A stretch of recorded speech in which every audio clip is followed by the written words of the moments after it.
Hi and welcome to my channel. So we're going to talk about 3 courses to study in the UK at the moment that when you look at these courses, they tick all the boxes in terms of employability, in terms of tuition fees. So whether you're considering studying as an international student or you're already in the UK thinking about career progression, many people are leaning towards these 3 courses. But in today's video, we're going to be answering the question, are these courses really worth it? Do these courses really give you what you want at the end of the day? Upon successful completion of these courses, is it really worth the time, energy, effort, and money that you've invested? So, if you're considering studying in the UK or you're in the UK, looking for opportunities for career progression or anything of that sort, this video is perfect for you. And so if you're new to my channel, you're obviously welcome. If you are a returning subscriber, I appreciate your time. And if you haven't joined this family, take this opportunity right now to hit the subscribe button below so that you're the first person to be notified every single day when I drop a new video on here at 10 a.m. prompts UK time. So one thing that I'm going to say is that the course that you choose to study in the UK is going to make or break your journey. If you choose the right course where you have 100% guarantee to get visa sponsorship or to get career progression, then you're going to live the best life ever in this country. But let me tell you something. If you choose a course where you're going to spend £20,000 to study, and then after that you're going to be struggling, stranded in this country, you end up with a graduate visa, spending thousands of pounds, to then ending up working as a carer after going round in circles, spending thousands of pounds. You're going to sit there and think to yourself, it's not worth studying in the UK. But guess what? It is not that it's not worth studying in the UK. It's simply that you chose the wrong course. And so in today's video, I'm going to be telling you all these 3 courses. One thing also is that if you need to contact me directly about your specific circumstances, then check the comment section below. You're going to see my contact details there. There's my WhatsApp number, as well as my email address, so that if you want to join my free newsletter, then you can join. It won't take you 20 seconds. You drop your name and email and you're part of it, so that one-to-one support is something that is powerful. YouTube videos like this are very good for general information purposes, but if you're thinking about your specific circumstances, then that is what you should consider. Also, what are you considering studying in the UK? Are you considering studying any courses in the UK? If you're still out of this country, which pathway are you considering using? If you're in the UK already, what's your plan? What is your exit plan? Are you working at the moment? Surely that's not what you want for yourself. At the end, do you want to progress? Do you want any courses? Do you want, a career change? What are you working towards? That's what I want you to leave a comment in the comment section with all of that. If you've got any questions about any specific courses, I can also guide you with more information as to whether it is worth it or not. Because let me tell you, 99.9% of courses aren't worth anything at all.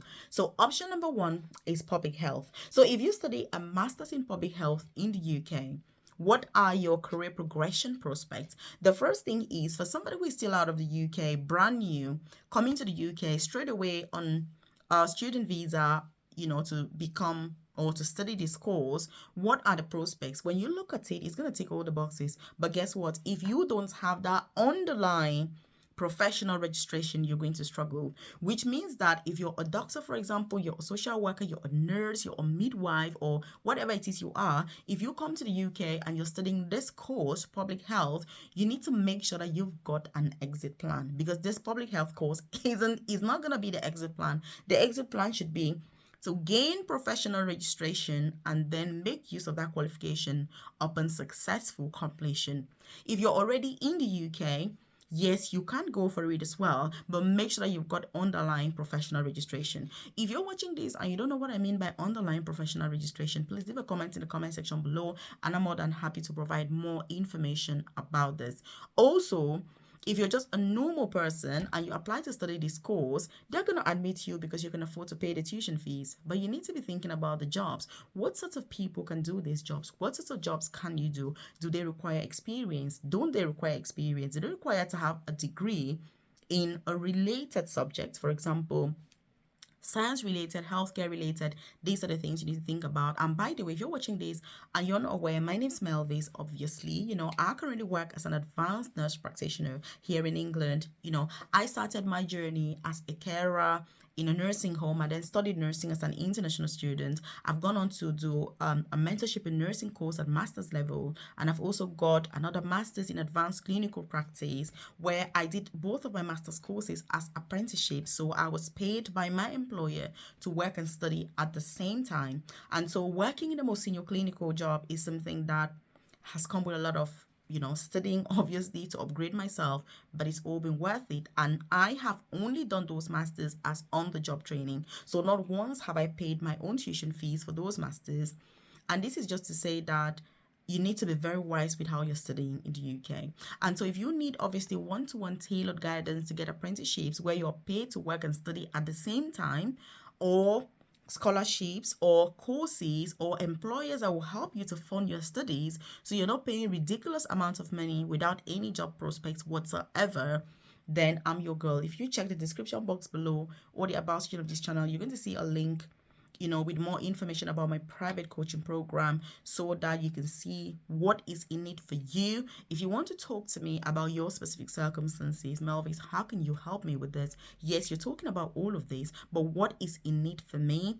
Then check the comment section below. You're going to see my contact details. There's my WhatsApp number as well as my email address, so you can contact me ASAP. When I say ASAP, I mean as soon as you finish watching this video so you can get started, because career progression is something that you don't want to delay and delay and delay until you retire broke, and then you're like, hey Melvis, if I had known 20 years ago and I watched your video on YouTube, girl, I would have taken action. So take action today. So I want you to leave a comment in the comment section below and say, Melvis, I will take action today.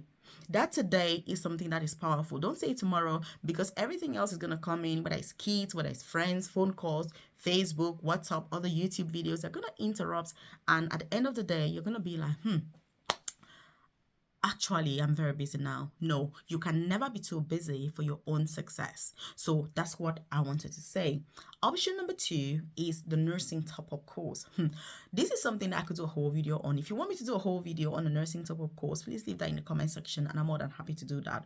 If you're doing a top-up nursing degree, which is normally a year, to then get a degree in nursing, you need to make sure that you are very, very careful. Again, you need to have an exit plan, because this in itself is not going to be an exit plan.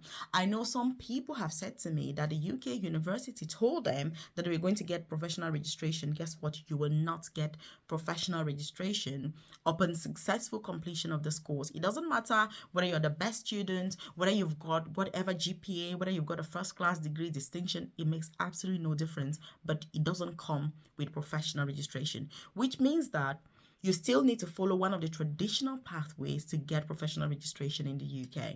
And when I look at colleagues that have spent, I don't know, 17,000 per year studying this course, and they say to me, Melvis, I really thought I was going to get my NMC pin once I complete. I'm like, you're really mistaken, because an NMC pin number does not ever come from this course. So again, this is to say that when you're studying, you need to be really careful and really smart with which course you're choosing, but most importantly, where you're getting your advice from. Because if you're not sure, contact the organizations that recruit the people for the job that you're thinking that you're going to do once you've completed that course. And by the way, if you're enjoying this content, I want you to hit the like button. It lets me know that you enjoy content like this, and obviously I should do more. Also, do me a favor and share this with your friends, loved ones, colleagues, your family members, so that they're aware of all of these. And if they need advice on courses to study, career progression pathways in the UK, obviously, then by all means, you can get in contact with me for that support. But if you're out of the UK and you're thinking, which course should I study? And you have any chance at all that you want to move overseas, my dear, nursing is the way to go. I cannot preach enough about the importance of studying nursing or having a nurse in the family. I mean, it's not only for the fact that if somebody's unwell, they know exactly what to do. It's also the career prospects that nursing brings, whether it's relocation, flexibility, the potential to earn a lot of money. I mean, I have nursing colleagues in the UK that after 1 year in nursing, they earn over £100,000. This is something that you cannot do with any other profession.